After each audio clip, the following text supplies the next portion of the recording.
ప్రభువైన యేసుక్రీస్తు వారు అక్కడికి రాగానే వానిలో ఉన్న దయ్యములో సేన అంటే కొన్ని దయ్యాలు, ఒక దయ్యం కాదు అది, అన్ని దయ్యాలు వాళ్ళలో ఉన్నాయంట.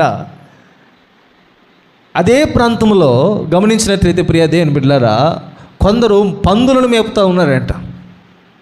ఇంచుమించు 2000 పందులు ఉన్నాయంట అక్కడ. యేసుక్రీస్తు ప్రభువు వారిని ఆ దయ్యము పెట్టినటువంటి వ్యక్తి చూచి, సర్వోన్నతుడైనటువంటి దేవుని కుమారుడా, మాతో నీకేమి పని, మా సమయం ఇంకా రాలేదు కదా, మమ్మల్ని పాతాళములోనికి పంపించుటకు నీవు ఆజ్ఞాపిస్తున్నావా అని అడుగుతూ ఉన్నాడు. అక్కడికి మాత్రం పంపించొద్దు, ఇదిగో ఆ పందుల గుంపులోనికి పంపుటకు మాకు ఆజ్ఞాపించమంట. ఎప్పుడైతే ఆజ్ఞాపించాడో ఆ దయ్యములో వెడిచి వేటిలో ప్రవేశించాయంట, పందుల్లోనికి ప్రవేశించాయంట. ఈ పందుల్లోనికి ప్రవేశించగానే ఈ పందులన్నీ కూడా ఆ యొక్క సేనా దయ్యములను తట్టుకోలేక సముద్రంలోనికి వెళ్ళి ఒక గడి అయినను కాకముందే అవి ఏం చేశాయంట, ఊపిరి అడిగి చచ్చిపోయాయంట. ఇన్ని సంవత్సరాల నుంచి ఈ వ్యక్తి ఎలాగో భరించాడో ఒకసారి ఆలోచించండి. ఒక గడియే 2000 పందులు భరించలేకపోయాయి.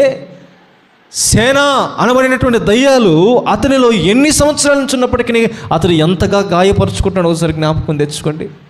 తను గాయపరుచుకుంటున్నాడంట, తనను చంపచూసుకోవాలనుకుంటున్నాడంట, బట్టలు లేవు, దిగంబరమైనటువంటి స్థితిలో ఉన్నాడు. అట్టి పరిస్థితిలో ప్రభు అతన్ని విమోచించి అతన్ని స్వస్థపరిచి అతన్ని బాగుపరిస్తే ఆ పందులు పట్టే వాళ్ళు పరుగున ఊరిలోనికి వెళ్ళి ఫలాని వ్యక్తిని బాగు చేశాడని తీసుకుని వచ్చి పందులన్నీ చచ్చిపోయాయని చెప్పినప్పుడు ఆ ప్రాంతం వారు వచ్చి అంటున్నాడంట, ఎవరో అయ్యా నువ్వు, బాగుపడిన వ్యక్తిని చూడటం లేదు వాళ్ళు. అర్థమవుతుందండి?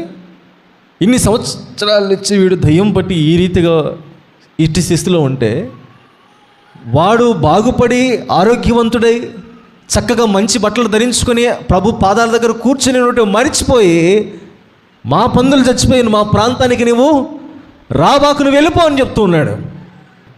మన ప్రాంతంలో యేసుక్రీస్తు ప్రభుల వారికి స్థలం ఉన్నదా? దేవుడు తన కార్యాన్ని జరిగించడానికి ప్రాంతంలోనికి వస్తాడు.